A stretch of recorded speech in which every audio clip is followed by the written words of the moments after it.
예, 오늘의 증시 브리핑 시작하겠습니다. 시장 키워드부터 정리해보면, 코스닥은 새해 첫 거래일에 올라가는 그런 패턴이 좀 있죠. 그대로 반영됐다 이렇게 봐야 될 것 같고, 코스피는 멱살 잡아 올리는 종목이 있습니다. 삼성전자가 8일 연속 상승하면서 지수를 올리는데 결정적인 역할을 했고요.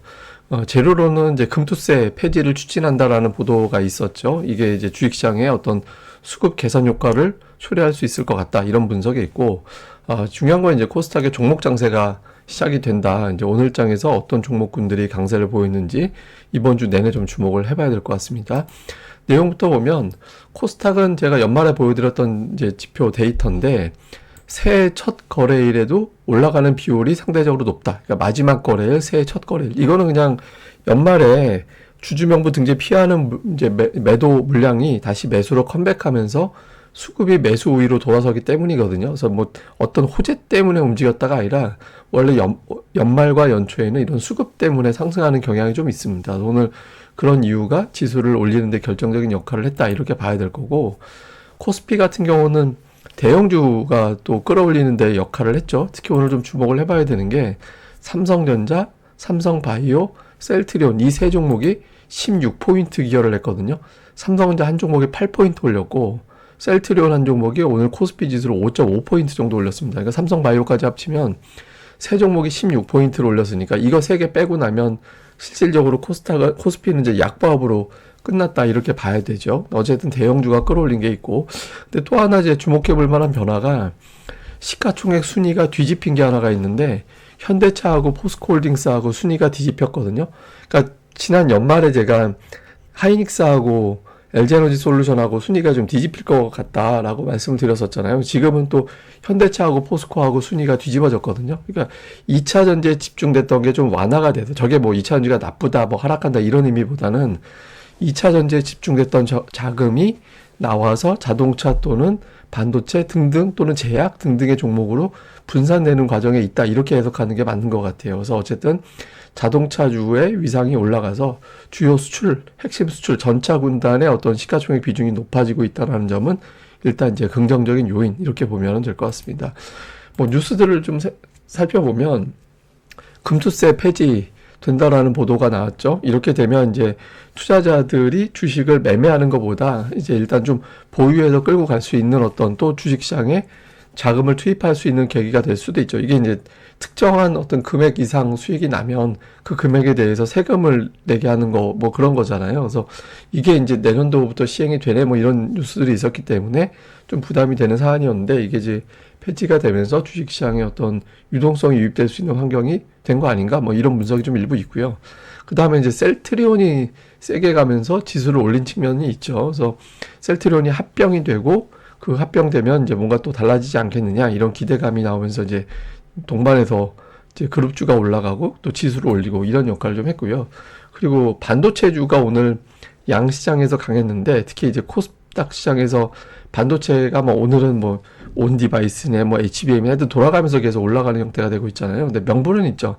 3개월 연속해서 수출 회복에 결정적인 역할을 반도체 업종이 했다라는 거고, 또 이제 삼성전자 목표 주가를 상향하는, 또 하이닉스도 목표 주가를 상향하는 그런 증권사들이 나오고 있고, 이게 약간 이제 좀 묘한 건데, 그 ASML에서 이제 중국의 그 반도체 장비 수출을 취소하는 그런 결과가 나왔잖아요. 이게 이제 어떻게 영향을 줄지는 좀 봐야 되긴 하는데, 이게 일부 뒷이야기, 비하인드 같이 나오는 얘기 들어보면 중국이 범용 반도체에 어떤 접근하는 대단한 기술을 좀 확보한 것 같아요. 이게 지금 범용이기 때문에 그냥 자동차용이라든가 그 정도 들어가는 제품이긴 한데, 어쨌든 중국의 어떤 반도체 성장을 좀 경계하는 시각도 있었는데, 이게 또 일종의 좀 시간을 늦추는 계기가 되지도 않을까, 이런 시각도 있는 것 같습니다. 근데 어쨌든 요 내용은 이제 계속해서 어떤 식으로 전개되는지는 봐야 될 것 같아요. 또 주로 이런 재료들이 오늘 증시에 좀 영향을 준 것 같습니다.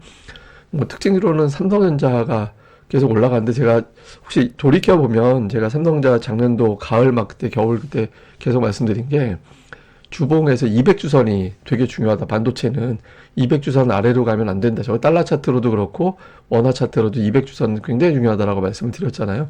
결과적으로 보면 작년도 여름 이후에 이 선에서 버텨내면서 삼성전자가 올라갈 수 있는 힘을 비추겠다 이렇게 볼 수 있겠죠. 항상 반도체주 볼 때는 200주선을 꼭 체크해 보시기 바랍니다. 그 다음에 이제 2차 전지 내에서는 종목들이 이제 분산되고 있어요. 그러니까 2차 전지가 와하고 전체적으로 다 가기가 어렵고 골라서 가는, 그 중에서 이제 엔캠이 좀 강하게 움직이고 그 외 2차 전지 종목군들은 LNF가 초반에 강했다가 뒤에서 밀렸고, 그러니까 종목들이 일제히 같이 가는 게 아니라 돌아가면서 이제 가는 형태로 됐다. 이제 여기서 시가총액이 굉장히 크거든요, 이 종목들이.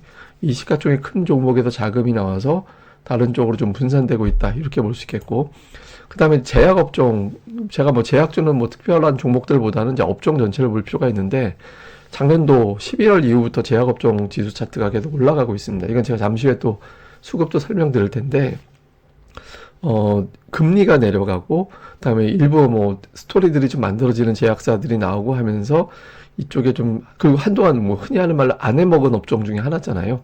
예, 그런 측면에서 또 매수가 좀 유입되는 그런 측면이 좀 있는 것 같습니다. 자, 수급에서는 외국인이 오늘 양시장 다 매수를 했고요. 종목은 2,300억 매수한 거 중에 1,850억 정도가 삼성전자, 그 다음에 카카오 하이닉스, LG에너지 솔루션이 매수에 들어가 있고요. 근데 카카오, 네이버 이런 것들이 매수에 들어가 있는 것도 특징이죠. 그러니까 제가 연말에 계속 말씀드린 게 외국인들이 세계 업종은 꾸준한 것 같다. 그러니까 삼성전자, 하이닉스, 네이버, 카카오, 자동차, 그러니까 이쪽은 되게 꾸준했다라고 말씀을 드렸잖아요. 오늘 뭐 물론 기아가 매도 쪽에 가 있긴 하지만 어쨌든 매수 기조 유지하던 종목들은 결과적으로 보면 시세가 나오는 형태를 보이고 있다라는 게 특징이고, 기관 같은 경우는 이제 삼성전자, 카카오, 삼성바이오, 그러니까 반도체 대형주, 그 다음에 이제 제약주 이런 것들을 좀 매수하는 그런 모습을 좀 보였고요. 카카오, 네이버도 또 들어가 있죠. 다음에 코스닥 시장에서는 오늘 외국인들이 반도체를 되게 열심히 담았어요. 그러니까 뭐 물론 매도하는 쪽에도 반도체가 있긴 하지만 종목수를 보면 뭐 반도체가 거의 절반 정도 종목수를 보면 상위에다 깔려 있죠. 그래서 반도체에 되게 집중했고, 그 다음에 제약바이오 쪽의 종목군들, 기관 같은 경우는 YG가 이제 블랙핑크만 계약하고 개별적으로는 다 따로 독립했다라는 보도가 나와서 그런지 몰라도 그렇게 됐고, 다음에 2차 전지는 이제 LNF 매수했고, 역시 심텍, 원익, QNC, 두산테스나 오늘 되게 강세 보인 종목들인데, 어쨌든 반도체가 역시 또 한 3분의 1가량은 또 반도체에서 반도체 플러스 제약바이오 이런 종목군들이 외국인 기관 쪽에서 상대적으로 집중한 종목이었습니다. 자, 시장을 요약하면 미국이 지난주까지 9주 연속 올랐는데, 그러니까 미국이 9주 연속 올라간 게 1950년 이후에 9번 있었대요. 근데 그 중에 7번이 누적으로 봤더니 그 이후에 증시가 추가적으로 더 올라갔다. 평균적으로 한 8% 정도 연간으로 올라갔다라는 거예요. 그래서 뭐 단기적으로는 조정이 나온다 하더라도 더 올라가지 않을까 이런 기대감은 좀 있는 것 같습니다.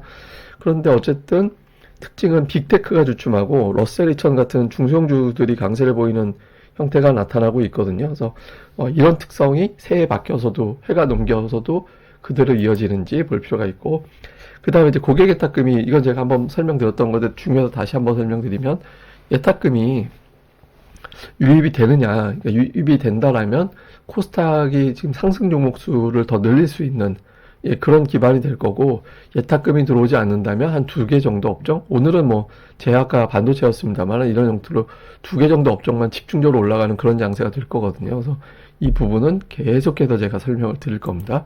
특징을 뭐 제약하고 반도체, 그 외에는 업종 내에서 종목별 골라가기라서 특징적으로 이제 강했다 이렇게 싶은 종목은 2개 정도만 오늘 보면은 될 것 같습니다.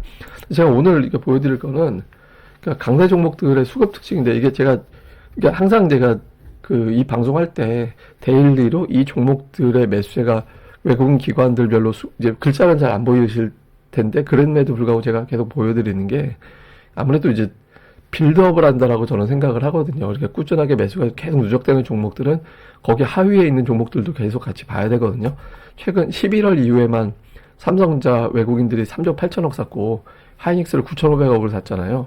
그리고 기아 있고 현대차 있었고 카카오, 네이버 다 있었는데, 이게 오늘 자동차는 주춤했지만 어쨌든 카카오 뭐 삼성전자 꾸준하게 계속 올라가고 있잖아요. 이런 식으로 좀 빌드업이 돼 있는 종목들을 볼 필요가 있고, 제약도 마찬가지입니다. 그러니까 코스닥에서 제약 업종 같은 경우도 보시면 업종 수급이 이랬어요. 그러니까 개인들이 이렇게 팔았거든요.